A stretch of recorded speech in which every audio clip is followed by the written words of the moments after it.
Pinoy restaurant ba ang hanap mo? Na ibabalik ka sa panahon? Hindi pa uso ang cellphone at sabay-sabay pang kumakain sa pagkainan ang bawat pamilya? Tara, sarap salo tayo! Sayang araw, tuloy po sa sarap salo.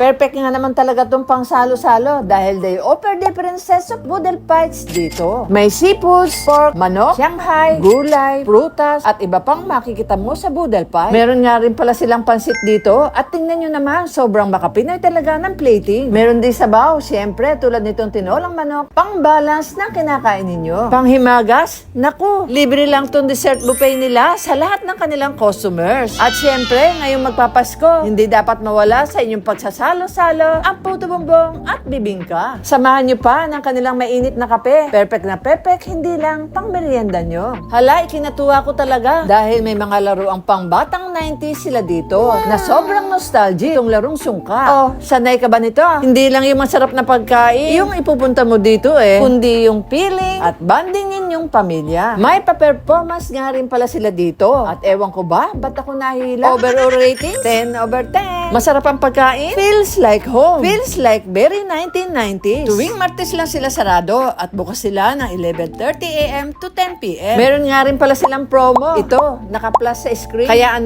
tara, sarap salo na tayo now!